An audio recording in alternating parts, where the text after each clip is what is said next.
Hi everyone, my name is Cameron Keel and I graduated from East Windsor High School in 2017 and I'm graduating from Mississippi State University at the end of April, so in a little over a month. I got my degree in English and right now I'm only in 6 hours because I'm a second semester senior, so I'm in Southern Literature and Victorian Poetry and Prose. Hi everyone, my name is Kara and I graduated East Windsor High School in 2017. I am a senior at Central Connecticut State University with a major in physical education. What's up, Panthers? My name is Timur Kucher. I'm a former East Windsor High School graduate, class of 2018. I am now a junior at Roger Williams University with a major in accounting. I have been on the swim and dive team for 3 years now. Hello, my name is Matthew Bloom. I am a transfer student to Eastern Connecticut State University from Worcester State University. I graduated East Windsor High School in 2019, and my current major minor is elementary education with a minor in business. Hi, my name is Rachel Lee. I graduated East Windsor High School last year, so I was class of 2020. I currently go to the University of Tampa in Florida. I'm a freshman and I'm studying sports management. The classes I am taking this semester are financial accounting, my sports practicum, chemistry and society, writing research, and my freshman seminar class. What's up? My name is Cameron Turley. I am a freshman at UConn. I graduated from East Windsor High School in 2020, and I'm studying sports management.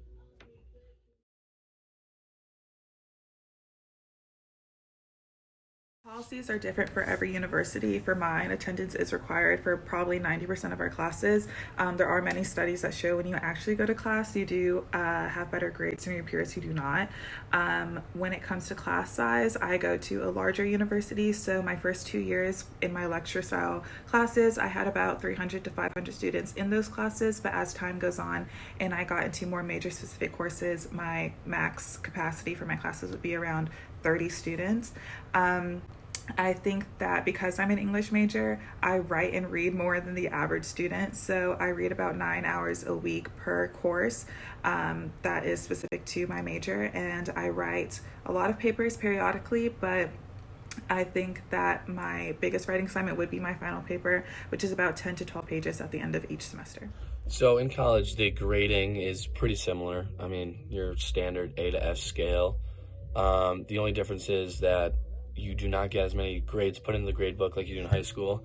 So like I have one class I'm taking right now, economics, and there's 3 grades put in for my final grade. He puts in the midterm, the final, and then the average from all my quizzes. So I have 3 grades being put in the grade book, and in high school, you're having probably like 40 different grades. In college, everything is based off the syllabus, so you're gonna get a syllabus the first day of classes, and that is how you know when everything is due and when everything's assigned. Your professor will not email you and say, hey, this is due tomorrow, this is due now. Your syllabus is like your lifeline. You need that syllabus for every class. That's how the work's assigned, and that's when you know how to submit it. The class sizes are much bigger than high school, especially at East Windsor. I had a class with over 300 students in it last semester. This semester, my biggest class is like 150. Then the participation in college is not near what it is in high school. In high school, you're always talking with your teacher, you're always talking with the class. In college, basically, most of it's a lecture setting, so you're just listening to the professor talk for an hour and a half. Attendance is completely up to you.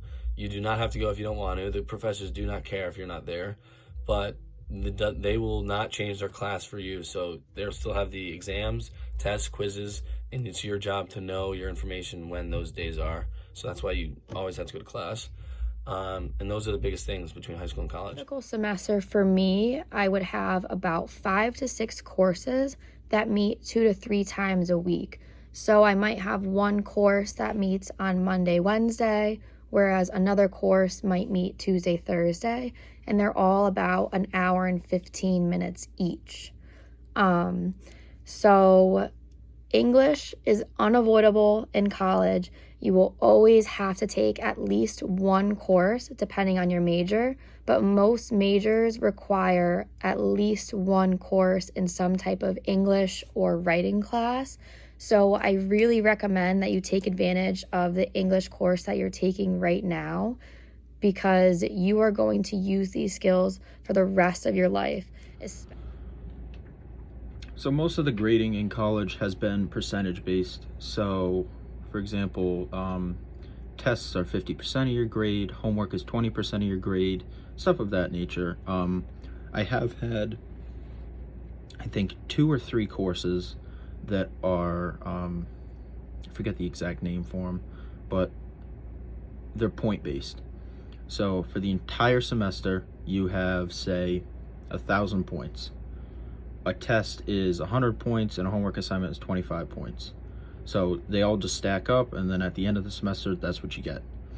So if you got a, let's say, 50 on a test, and you got a 50 on a quiz, those carry the same weight, but you lose out on that 50 points that you could have got for the test. So I go to medium-sized school. We have about 9,000 students, which is a 17-to-1 student-to-teacher ratio. Due to COVID, my class sizes have been on the smaller size because we have to break up into different sessions or sections. So I've had as little as 15 students to about 60 students, depending on the room size. But typically, class size is about 30 to 60 students. So at the beginning of each semester, you have syllabus week, which is each professor for every class will go over due dates, assignments, which basically you get a list. It's week by week of exactly what you're doing, what readings or what videos you have to read.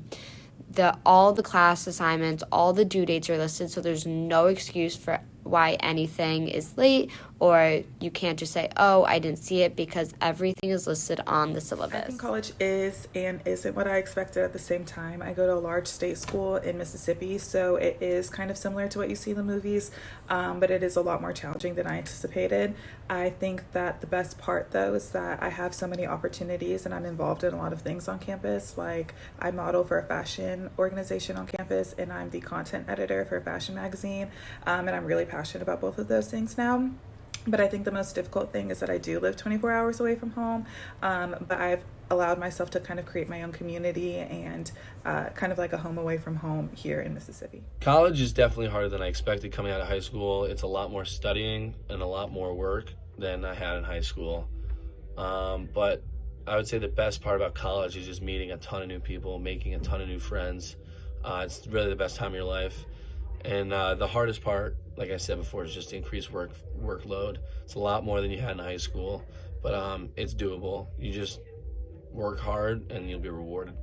So I would probably say the most challenging part of college so far has been time management. So right now, if you're in high school, I strongly encourage you to, get into little habits, make a schedule, check things off your schedule. Because when you are in college, you're on your own. I mean, you're not obviously on your own, but the professors do expect you to take exams and quizzes. And if you don't take it, you don't take it. At the end of the day, they will still walk away with a paycheck, and you will walk away with a bad grade. For the grading portion of college, at the 2 universities that I was at, Worcester State and Eastern Connecticut, all of the information that you ever needed to find for any class was on a website called Blackboard. It has all your classes. You can email your professors through it. You can email your groups if you're working in a group through it. You can view your live grades, your work calendars, really everything that you would ever need, which makes it very, very easy to stay on top of things, considering all you have to do is open one website. You don't have to really check your emails and stuff as much as you would had they not provided a platform for all of your classes to use. So going to school that's about 1,100 miles away from home was definitely an adjustment, but luckily most of the students that go here are from the north, so we're pretty much all in together to figure out on our own and get a hang of things together. I've always been an independent person, so it didn't take long for me to get comfortable, get used to being far from home and having the freedom and like having to do things on my own. One of the bigger adjustments, though, was sharing a living space. I live in a triple that connects to another triple, so the 4 of us all share a bathroom, 1 shower, 1 toilet. We do have our own sink, so it's only 3 of us sharing a sink. but I met my roommates off of the Class of 2024 Facebook page, and I'm lucky enough to call them my best friends. So I looked at that one. But some of the clubs I've joined so far is the Sports and Entertainment Marketing Society, and through this club I was able to work for the Tampa Bay Bucks versus Saints game and also work for the Super Bowl fan experience. I'm also a member of a sorority on campus, Delta Zeta, where we raise money and help organizations. Right now, I'm student teaching, so I am working at Plainville Elementary School for the entire semester. What that looks like is, at first, I was observing lessons with my cooperating teacher, and now at week 8, I have fully taken over all of the classes, and I'm teaching every day, Monday through Friday, creating my own lesson plans for the classes. I think the most helpful courses for me at East Windsor High School were AP Literature, AP Language, and AP US History, which is probably a very common answer, but because of the career path that I want to pursue, I'm going to law school in the fall. Those helped me kind of get a jump start while I was in college because I could get some credit hours out of the way and I wouldn't have to take every single course, and that way I could maximize the courses that I took to prepare me for law school in the fall. I think if I could do it over again, I would, though, take my AP test a little more seriously because then I could have surpassed a couple of different levels in college. But at the end of the day, I think that my biggest advice is to take your high school education seriously, because what you learn in high school and the habits you create are a direct reflection of the habits that you're going to have in college. So I think by far the best part of college has definitely been the people I've met, the memories I have made, the experiences, just like the joys, the laughs. I mean, granted, there has been some bad times, but that's pretty much inevitable. That's life for you. But yeah, I strongly encourage you to choose the college that you feel in your gut is the one meant for you. If you don't like it, you could always transfer, but never miss out on the opportunity to connect with other people, make new friends.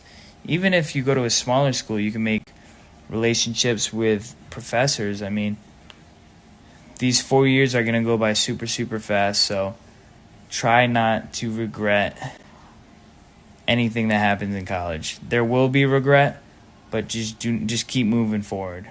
So besides academics, I believe what makes East Windsor High School so special are the teachers and staff we have. The student to teacher relationships I created with numerous teachers, honestly, is what made my high school experience so fun and unique. They're not only helpful the 4 years while you're there, but those are the connections you will keep after your 4 years and once you graduate.